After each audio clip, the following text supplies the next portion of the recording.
ಅಬಕಾರಿ ಇಲಾಖೆಯಿಂದ ಅಕ್ರಮವಾಗಿ ಲೈಸೆನ್ಸ್ ಹರಾಜು ಮಾಡೋಕೆ ಹುನ್ನಾರವನ್ನ ಮಾಡಲಾಗಿದೆ. ಮದ್ಯದಂಗಡಿ ಲೈಸೆನ್ಸ್ಗಳ ಮೇಲೆ ಬಲಾಢ್ಯರ ಕಣ್ಣು ಬಿದ್ದುಬಿಟ್ಟಿದೆ. ಅಸ್ತಿತ್ವದಲ್ಲೇ ಇಲ್ಲದಂತಹ ಮದ್ಯದಂಗಡಿಗಳ ಹರಾಜಿಗೆ ಸಿದ್ಧತೆಯನ್ನ ಮಾಡಿಕೊಳ್ಳಲಾಗ್ತಾ ಇದೆ. ಅಕ್ರಮವಾಗಿ ಹರಾಜು ಹಾಕೋಕೆ ಅಧಿಕಾರಿಗಳು ಹುನ್ನಾರವನ್ನ ಮಾಡಿದ್ದಾರೆ. ಸತ್ಯಾಂಶವನ್ನ ಮುಚ್ಚಿಟ್ಟು ತಪ್ಪು ಮಾಹಿತಿಯನ್ನ ನೀಡಿದ್ದಾರೆ ಅಧಿಕಾರಿಗಳು. ತಪ್ಪು ಮಾಹಿತಿಯನ್ನ ಪರಿಶೀಲನೆ ಮಾಡದೆ ಸರ್ಕಾರ ಕೂಡ ಗ್ರೀನ್ ಸಿಗ್ನಲ್ ಕೊಟ್ಟುಬಿಟ್ಟಿದೆ. ನ್ಯೂಸ್ ಫಸ್ಟ್ಗೆ ಇಲಾಖೆ ಅಧಿಕಾರಿಗಳ ಹುನ್ನಾರದ ಬಗ್ಗೆ ಮಾಹಿತಿ ಲಭ್ಯವಾಗಿದೆ. ತೆಲಂಗಾಣ ಮಾದರಿಯನ್ನ ಅನುಸರಿಸೋಕೆ ಅಬಕಾರಿ ಇಲಾಖೆ ಮುಂದಾಗಿತ್ತು. ರಾಜ್ಯ ಸರ್ಕಾರಕ್ಕೆ ಅಬಕಾರಿ ಇಲಾಖೆಯಿಂದ ಪ್ರಸ್ತಾವನೆ ಸಲ್ಲಿಕೆಯಾಗಿದೆ. ಸರ್ಕಾರ ಒಂದು ವೇಳೆ ಅನುಮೋದನೆ ಕೊಟ್ರೆ ಅಕ್ರಮ ಲೈಸೆನ್ಸ್ ಬಲಾಢ್ಯರ ಪಾಲಾಗ್ಬಿಡುತ್ತೆ. ಈ ಹಿಂದೆ ದೆಹಲಿ ಸರ್ಕಾರ ಮದ್ಯದಂಗಡಿಗಳ ಹರಾಜಿಗೆ ಮುಂದಾಗಿತ್ತು. ಆದಾಯವನ್ನ ಹೆಚ್ಚಿಸಿಕೊಳ್ಳೋಕೆ 849 ಮದ್ಯದಂಗಡಿಗಳ ಹರಾಜಿಗೆ ನಿಯಮ ರೂಪಿಸಲಾಗಿತ್ತು. ಸಾರ್ವಜನಿಕರು ಹಾಗೆ ಹೋರಾಟಗಾರರಿಂದ ತೀವ್ರ ವಿರೋಧ ವ್ಯಕ್ತವಾಗಿತ್ತು. ಅಂತಿಮವಾಗಿ ಕೇಜ್ರಿವಾಲ್ ಸರ್ಕಾರಕ್ಕೆ ಅದೇ ಹಗರಣ ಕಂಟಕವಾಗಿ ಕಾಡಿತ್ತು. ಈಗ ರಾಜ್ಯದಲ್ಲಿ ಅಬಕಾರಿ ಇಲಾಖೆಯಲ್ಲೂ ಅಂಥದ್ದೇ ಒಂದು ಹಗರಣವನ್ನ ಮಾಡೋಕೆ ಹುನ್ನಾರವನ್ನ ಮಾಡಲಾಗ್ತಾ ಇದೆ ಅನ್ನುವಂಥ ಆರೋಪ. ಮತ್ತಷ್ಟು ಡೀಟೇಲ್ಸ್ ನಮ್ಮ ಪ್ರತಿನಿಧಿ ರಘುಪಾಲ್ ನೀಡ್ತಾ ಹೋಗ್ತಾರೆ. ರಘುಪಾಲ್, ಯಾರು ಭಾಗಿಯಾಗಿದ್ದಾರೆ ಈ ಅಕ್ರಮದಲ್ಲಿ? ನಿಯಮನೇ ಇಲ್ಲ, ನಿಯಮವನ್ನ ಮೀರಿ ಇವರು ಲೈಸೆನ್ಸ್ ಕೊಡುವುದಕ್ಕೆ ಹೇಗೆ ಮುಂದಾಗಿದ್ದಾರೆ? ಸರ್ಕಾರದ ಗಮನಕ್ಕೆ ಯಾಕೆ ಬಂದಿಲ್ಲ ಅಂತ ಹೇಳಿ. ವಿದೇಶಿ ಅಬಕಾರಿ ಇಲಾಖೆ ಮತ್ತೆ ರಾಜ್ಯ ಸರ್ಕಾರ ರಾಜ್ಯದ ಜನಸಾಮಾನ್ಯರ ಬದುಕಿನ ಜೊತೆ ಚೆಲ್ಲಾಟ ಆಡ್ತಿದ್ಯಾ ಅನ್ನೋ ಒಂದು ಗಂಭೀರ ಆರೋಪ ಕೇಳಿಬಂದಿರುವಂಥದ್ದು.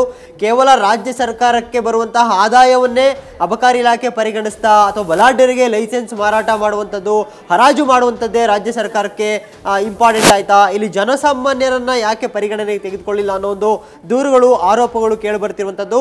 ಇದಕ್ಕೆ ಕಾರಣ ಆಗಿರುವಂಥದ್ದು ಅಬಕಾರಿ ಇಲಾಖೆ ಇತ್ತೀಚೆಗಷ್ಟೇ ರಾಜ್ಯ ಸರ್ಕಾರಕ್ಕೆ ಸಲ್ಲಿಸಿರುವಂತಹ ಒಂದು ಪ್ರಸ್ತಾವನೆ. ಯಾಕಂದ್ರೆ ರಾಜ್ಯದಲ್ಲಿ ಮತ್ತಷ್ಟು ಮದ್ಯದ ಅಂಗಡಿಗಳನ್ನ ತೆರೆಯೋದಿಕ್ಕೆ, ಬಹಿರಂಗ ಲೈಸೆನ್ಸ್ಗಳನ್ನ ಹರಾಜು ಹಾಕೋದಿಕ್ಕೆ ಒಂದು ಪ್ರಸ್ತಾವನೆಯನ್ನು ರಾಜ್ಯ ಸರ್ಕಾರಕ್ಕೆ ಸಲ್ಲಿಕೆ ಮಾಡಿರುವಂಥದ್ದು. ಈ ಲೈಸೆನ್ಸ್ಗಳ ಬಹಿರಂಗ ಮಾರಾಟ, ಹರಾಜಿನ ವಿರುದ್ಧ ರಾಜ್ಯದಲ್ಲಿ ಅಪಸ್ವರ ಕೇಳಿಬಂದಿರುವಂಥದ್ದು, ಗಂಭೀರ ಆರೋಪ ಕೇಳಿಬಂದಿದ್ದು. ಇವತ್ತು ನಾವು ನೋಡ್ತಾ ಇದ್ದೀವಿ, ರಾಜ್ಯದ ಪ್ರತಿಯೊಂದು ಗಲ್ಲಿಗಳಲ್ಲಿ, ನಗರ ಪಟ್ಟಣಗಳಲ್ಲಿ ಮದ್ಯದಂಗಡಿಗಳು, MRP ಮಳಿಗೆಗಳು, ಬಾರ್ ಅಂಡ್ ರೆಸ್ಟೋರೆಂಟ್ಗಳು ತಲೆ ಎತ್ತಿರುವಂಥದ್ದು. ಜನರ ಜೀವದ ಜೊತೆ ಈಗಾಗಲೇ ಎಷ್ಟೋ ಮದ್ಯದಂಗಡಿಗಳು ಆಟ ಆಡ್ತಿರುವಂಥದ್ದು. ಅಂದ್ರೆ ತಾವು ದುಡಿದಂತಹ ಹಣವನ್ನೆಲ್ಲ ಇವತ್ತು ಮದ್ಯದಂಗಡಿಗಳಿಗೆ ಹಾಕುವಂತಹ ಪರಿಸ್ಥಿತಿ ಕೂಡ ನಿರ್ಮಾಣ ಆಗಿದೆ. ಇಂಥದ್ರಲ್ಲಿ ರಾಜ್ಯದಲ್ಲಿ ಮತ್ತಷ್ಟು ಇಲ್ಲೀಗಲ್ ಆಗಿ ಲೈಸೆನ್ಸ್ಗಳನ್ನ ಹರಾಜು ಹಾಕುವಂಥದ್ದು, ಮಾರಾಟ ಮಾಡುವಂಥದ್ದು ಎಷ್ಟು ಸರಿ ಅನ್ನೋ ಒಂದು ಆರೋಪ ಕೇಳಿ ಬಂದಿರುವಂಥದ್ದು. ಇದೀಗ ಅಬಕಾರಿ ಇಲಾಖೆ ಸಲ್ಲಿಸಿರುವಂತಹ ಪ್ರಸ್ತಾವನೆ ಏನಿದೆ, ರಾಜ್ಯದಲ್ಲಿ ಮತ್ತಷ್ಟು CL2 ಮದ್ಯದಂಗಡಿಗಳನ್ನ ಹರಾಜು ಹಾಕಬೇಕೆಂಬ ಪ್ರಸ್ತಾವನೆಯನ್ನ ನೀಡಿರುವಂಥದ್ದು. ಯಾಕಂದ್ರೆ CL2 ಅಡಿ ಇರುವಂತಹ ಕೋಟಾದಡಿ ಮಂಜೂರಾಗಿ ಸ್ಥಗಿತಗೊಂಡಿರುವಂತಹ ಮದ್ಯದಂಗಡಿಗಳು ಬಾಕಿ ಉಳಿದಿವೆ ಅನ್ನೋ ಒಂದು ನೆಪವನ್ನು ಹೇಳಿ ರಾಜ್ಯ ಸರ್ಕಾರಕ್ಕೆ ಪ್ರಸ್ತಾವನೆ ಕೊಟ್ಟಿದೆ.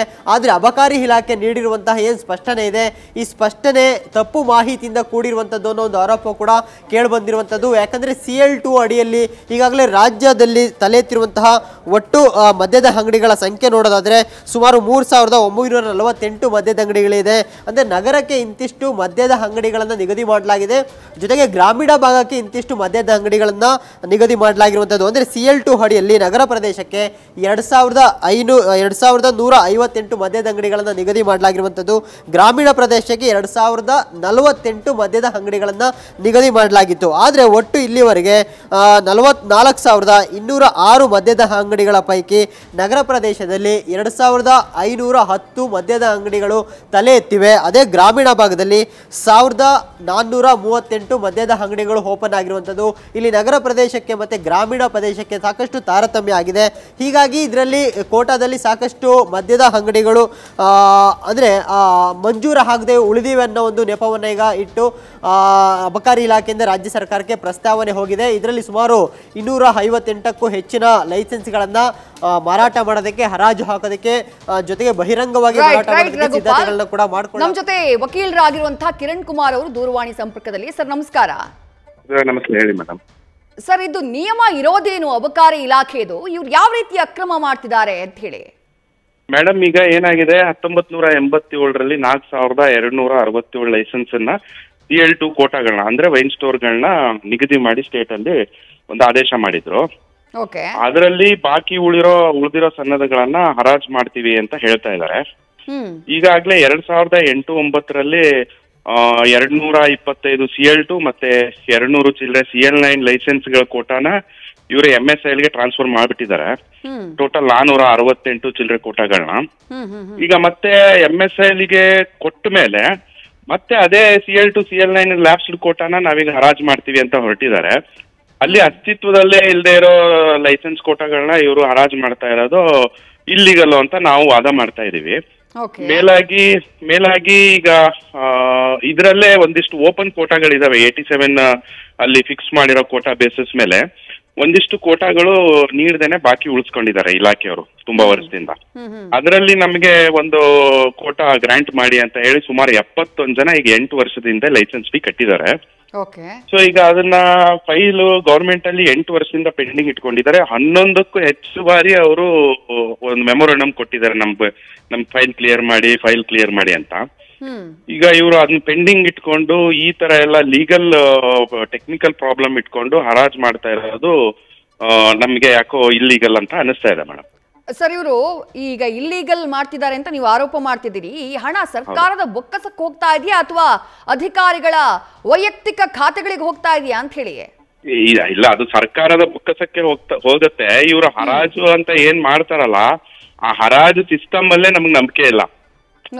ಈಗ ಹರಾಜನ್ನ ಇವ್ರೇನೋ ಆನ್ಲೈನ್ ಬಿಟ್ಟಿಂಗ್ ಅಂತ ಮಾಡಿ ಗ್ಲೋಬಲ್ ಬಿಟ್ಟಿಂಗ್ ಸಿಸ್ಟಮ್ ಅಲ್ಲಿ ಹರಾಜನ್ನ ಕರೀತಾರಲ್ಲ, ಆ ಸಿಸ್ಟಮ್ ಅಲ್ಲಿ ನಮ್ಗೆ ನಂಬಿಕೆ ಇಲ್ಲ. ನಂಬರ್ 1. ನಂಬರ್ 2, 2018-19 CAG ಅವರು ಒಂದು ಆಡಿಟ್ ರಿಲೀಸ್ ಮಾಡಿದ್ದಾರೆ.